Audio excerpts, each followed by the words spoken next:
এই শীতকালে খুব ভালো টাটকা গাজর পাওয়া যায়, আর সেই গাজর দিয়ে আমরা কত কিনা বানাই। তার মধ্যে আমি আজকে বানিয়ে নেব গাজরের সন্দেশ। এই রকম সন্দেশ আমি মিষ্টি দোকানে অনেকবারই খেয়েছি, কিন্তু একটা খেয়ে তো মন ভরে না, তাই ভাবলাম অনেক খেতে গেলে বাড়িতে একবার বানাতেই হবে।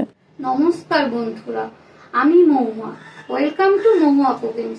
আবারও আমি চলে এসেছি নতুন স্বাদের একটা রেসিপি নিয়ে। চলুন বন্ধুরা, রেসিপিটা এবার শুরু করা যাক। এই গাজরের সন্দেশ বানানোর জন্য আমি এখানে ফ্রেশ ছানা নিয়ে নিয়েছি 300 গ্রাম, আর নিয়েছি 3 চামচের মতো চিনি আর এলাচ, আর নিয়েছি কিছুটা গুড়, আর নিয়েছি 200 গ্রামের মতো গাজর। এবার গাজরটাকে খুব সুন্দর করে ছাড়িয়ে গ্রেটার দিয়ে গাজরটাকে গ্রেট করে নেব। দেখুন গাজরটা কত সুন্দর গ্রেট হয়ে গেছে। এবারে এলাচ চিনিটাকেও খুব ভালো করে মিক্সিতে পেস্ট করে নিয়েছি। এবার গ্যাসেতে কড়া বসিয়ে তার মধ্যে দিয়ে দেব বড় চামচের 1 চামচের ঘি। দিয়ে ঘিটা একটু নাড়াচাড়া করেই ওর মধ্যে দিয়ে দেব গ্রেট করে রাখা গাজরটাকেও খুব ভালো করে নাড়াচাড়া করে ঘির সাথে মিশিয়ে নিতে হবে। আপনারা এই সন্দেশটা ঘি ছাড়াও সাদা তেলে বানাতে পারেন, তবে ঘি দিয়ে বানালে সন্দেশটা খেতে কিন্তু খুবই সুন্দর হয়। এবার গাজরটাকে খুব ভালো করে নাড়াচাড়া করে গাজরের রসটা শুকিয়ে নিতে হবে, না হলে গাজরটা সুন্দরভাবে পাক হবে না। এরকম করে বারবার নাড়াচাড়া করলে দেখবেন কি সুন্দর কড়া থেকে গাজরটা ধীরে ধীরে ছেড়ে যাচ্ছে। তখনই আপনারা বুঝতে পারবেন যে আপনাদের গাজরটা খুব সুন্দরভাবে রেডি হয়ে গেছে।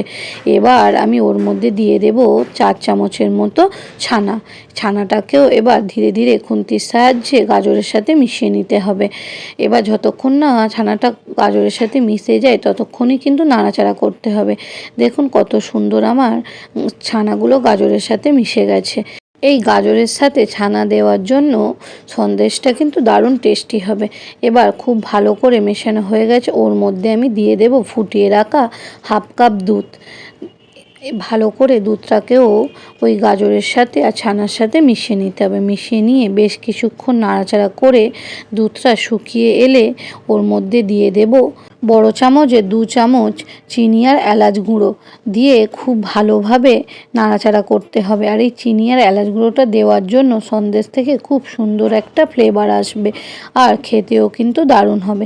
তারপর আমি দিয়ে দেব 3 চামচের মতো চিনি দিয়ে আবারও বেশ কিছুক্ষণ নাড়াচাড়া করতে হবে। তারপর খুব সুন্দর গাজরের একটা পাক হয়ে গেলেই গাজরটাকে ধীরে ধীরে নামিয়ে নিতে হবে। দেখুন কত সুন্দর কড়া থেকে গাজরটা ছেড়ে যাচ্ছে। এবার আমি একটা কাঁসার থালাতে বেশ কিছুটা ঘি দিয়ে ঘিটাকে এরকম করে চারিদিক স্প্রেড করে নেব। এরকম করে স্প্রেড করার জন্য সন্দেশটা খুব সহজেই থালা থেকে উঠে আসবে। এবার একে একে ওর মধ্যে আমি দিয়ে দেব গাজরের পুরটা, দিয়ে চারিদিক এরকম করে স্প্রেড করে দেব। তাহলে ঠান্ডা হয়ে গেলে এবার আমি ওর মধ্যে দিয়ে দেব ক্ষীরটাকে এবার আমাদেরকে বানিয়ে নিতে হবে। অবশ্যই এই সন্দেশটা দোকানের থেকে কোনো অংশে কম হবে না, খেতেও কিন্তু দারুণ হবে। দেখুন আমার কত সুন্দর স্প্রেড করা হয়ে গেছে। আবারও গ্যাসেতে কড়া বসিয়ে তার মধ্যে দিয়ে দেব 2 কাপের মতো দুধটাকে এবার খুব ভালোভাবে আমাদেরকে জাল দিয়ে নিতে হবে। দুধটা খুব সুন্দর ঘন হয়ে জাল হয়ে এলেই ওর মধ্যে আমি দিয়ে দেব ম্যাশ করে রাখা ছানাটা। অবশ্যই কিন্তু আপনারা আগে থেকেই ছানাটা ম্যাশ করে রাখবেন, তাহলে সহজে দুধের মধ্যে ছানাটা মিশে যাবে। আর মিশে যাওয়ার পরে দুধটা কত সুন্দর গাঢ় হয়ে যাবে। এবার আবারও বেশ কিছুক্ষণ ফুটিয়ে নেওয়ার পর ওর মধ্যে আমি দিয়ে দেব 200 গ্রাম নলেন গুড়।